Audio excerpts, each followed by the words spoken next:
இந்த டிஷ்ஷை நான் இன்ஸ்டா ரீலில் தான் பார்த்தேன். ரொம்ப பெருசாலாம் இல்ல. ஃப்ரெஞ்ச் ஃப்ரைஸை டிஃப்ரெண்ட்டான ஸ்டைலில் பண்ணியிருக்காங்க.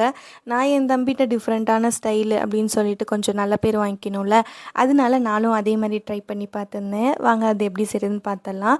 உருளைக்கிழங்க வாஷ் பண்ணி ஸ்கின்னை பீல் பண்ணி எடுத்துக்கலாம். அதை அப்படியே நம்ம ஃப்ரெஞ்ச் ஃப்ரைஸ்க்கு நீட்டமாக கட் பண்ணுவோமா, இதை அப்படியே வந்துட்டு க்யூபாக கட் பண்ணி எடுக்கிறது தான் வேலை. அதுக்கு அப்புறம் ப்ராசஸ் எல்லாம் ஒரே ப்ராசஸாக தான் இருக்கும். கட் பண்ணி எடுத்ததுக்கப்புறமே வந்துட்டு அடுப்பை ஆன் பண்ணி பவுல் வச்சுட்டு தண்ணி ஊற்றிக்கலாம். அது வேகிற அளவுக்கு தண்ணி ஊற்றி நல்லா கொதிச்சதுக்கப்புறம் நம்ம வந்து உருளைக்கிழங்கு, உப்பு, மஞ்சத்தூள் இதெல்லாம் ஆட் பண்ணி நல்லா வேகணும். நல்லா வெந்ததுக்கப்புறமே வந்துட்டு ஃபில்ட்ரு பண்ணி எடுத்துக்கலாம்.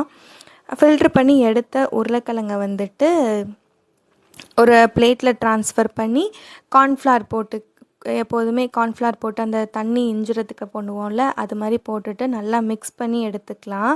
அப்புறம் இதில் வந்துட்டு ஒரு பெரிய டிஃப்ரெண்ட் என்னென்னா, நம்ம ஃப்ரெஞ்ச் ஃப்ரைஸை அப்படியே போட்டு நம்ம டீப் ஃப்ரை பண்ணி எடுத்துப்போம். ஆனால் இது வந்து டூத் பிக்கில் ஒன்றா வந்துட்டு கொக்குறாங்க.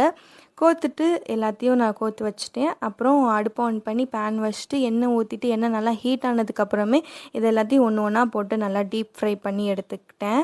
அப்புறம் சீசனிங்காக கொஞ்சமாக வந்துட்டு மிளகாத்தூள், பெப்பரு, சாட் மசாலா, உப்பு இது எல்லாத்தையும் நல்லா மிக்ஸ் பண்ணிவிட்டு அந்த ஃப்ரெஞ்ச் ஃப்ரைஸ் மேலே தூவிட்டு அதை மைனீஸ் கூட வச்சு என் தம்பிக்கு தந்தேன். சூப்பராக இருக்குக்கா அப்படின்னு சொல்லிட்டு சாப்பிட்டான். ஆனால் நம்மளுக்குள்ளே தெரியும் அது வந்துட்டு ஃப்ரெஞ்ச் ஃப்ரைஸ் தான், இந்த கொஞ்சம் டிஃப்ரெண்ட் ஸ்டைலில் அப்படின்னுட்டு. நீங்களும் ட்ரை பண்ணி பார்த்துட்டு கமெண்ட் பண்ணுங்கள். Tata, bye bye.